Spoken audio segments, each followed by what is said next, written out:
Alright, so hey everyone, today I want to take a look at Resident Evil 4 Remake, the demo for PC. I've covered the Xbox version, but the PC version is said to have better controls, and this is also said for the PlayStation version. I don't know if these have the same controls or different, but yeah, we'll just be covering the PC version. Starting with the movement, we have about a 30% mostly circular dead zone. You can see in the corners there are these spikes, and they might be a little too difficult to demonstrate in this video. We'll maybe explain a bit how they might be set up in a bit, but it is mostly circular,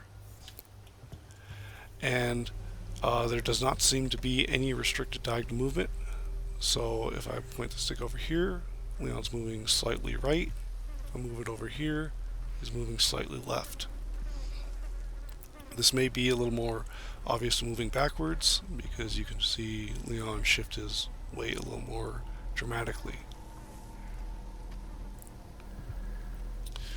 So this is already better than the Xbox version. The Xbox version's dead zone was about 46% for movement, and it had about 24% restricted around each axis. So this is an improvement. For the map cursor, we have about a 24% square dead zone.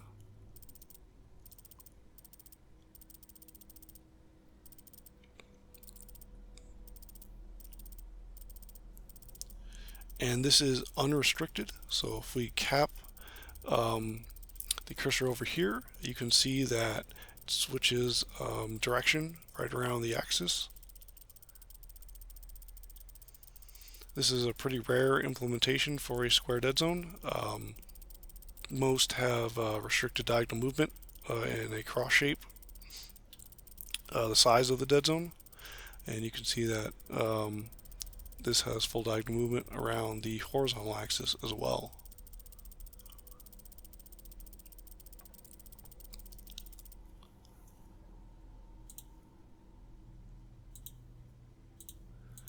However, the camera is the most important. And here we have about a 26% square dead zone.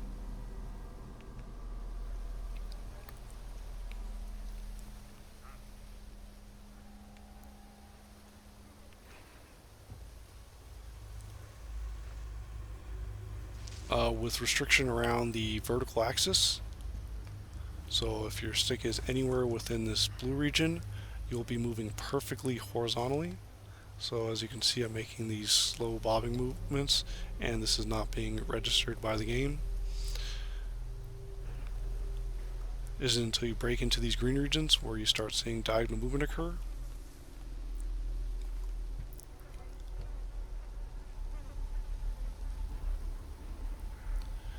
There's actually no restriction around the horizontal axis, and you can see the direction change as soon as I pass over this axis.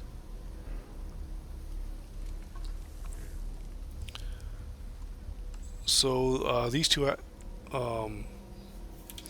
elements are better than the Xbox version. The dead zone is smaller, but actually not by much. It's 26% here. On Xbox it was about 31%, so it's only a 5% difference. There is much less angular restriction.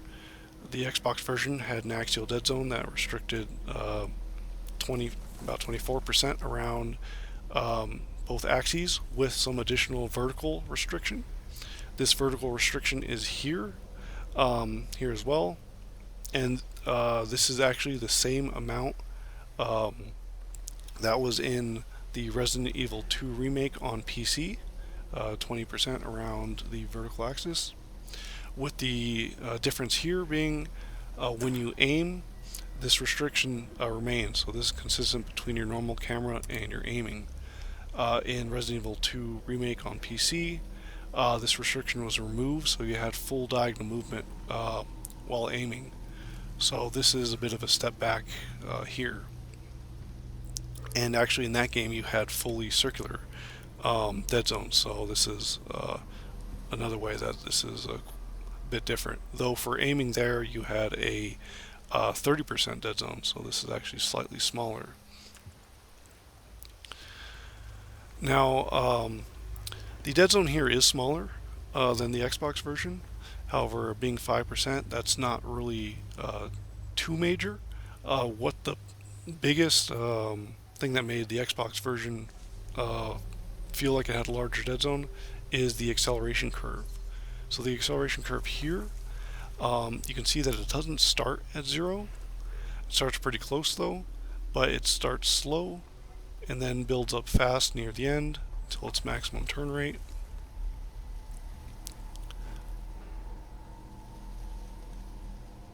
This acceleration curve starts much faster than the Xbox version, and even though the dead zone size difference isn't that large, acceleration can start so slow on Xbox that it feels like additional dead zone. Now here, starting at anything over 0 sort of implies that the acceleration curve is not being properly scaled around the dead zone, and that seems to be the case. The curve being used here is a 4th degree power function, so that starts very slow and then builds up near the end. And the curve itself is actually slower than what's used on Xbox. So it actually works to its benefit to have it not scaled like this, where it's starting at 0, but since we're moving to the dead zone, we're actually cutting into the curve at 26%, where on Xbox the curve is just starting, so that's why on Xbox it feels slower despite having a slightly less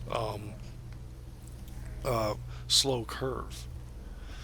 Now that does have significant ramifications when options are added, ideally. The reason for that is here the starting speed being faster than 0 isn't really an issue. I tested it to be about 0.5%. That's negligible. However, if we do get a curve option and we do change it to, say, a linear curve, it not scaling around the dead zone will cause you to lose quite a bit of your low turn speeds, and this can be quite unplayable if you're using a large dead zone. Wanting to play at more linear curves would require you to use smaller dead zones. The Xbox version has an advantage in this where it's actually better set up.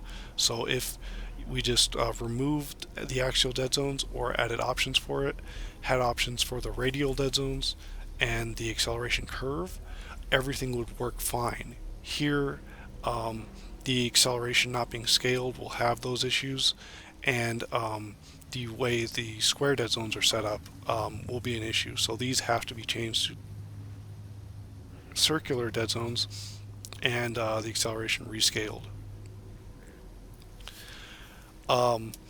Lastly, to go back to these square spikes for the movement dead zone. It seems like these square dead zones, since they're cropping in to the curve, might be very simplistic implementations. They might be simply once the stick X and Y are beyond this dead zone, are both beyond this dead zone, do whatever. The acceleration might be radial, so once you pass out of the square threshold, then it's defaulting to the radial thing.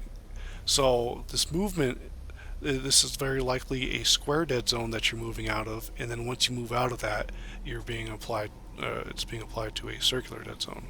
So these are probably being built on top of whatever radial threshold. So maybe they just might be able to get rid of those and have there might be circular dead zones underneath. As mentioned, the Resident Evil 2 remake on PC had circular dead zones, so and this is functionally quite similar to it. Resident Evil 2 Remake also had um, an acceleration curve that the same exact acceleration curve that wasn't scaled to the dead zone. So this is very close to Resident Evil 2's Remake's controls, just with these changed to square dead zones and actually slightly smaller dead zones for the camera.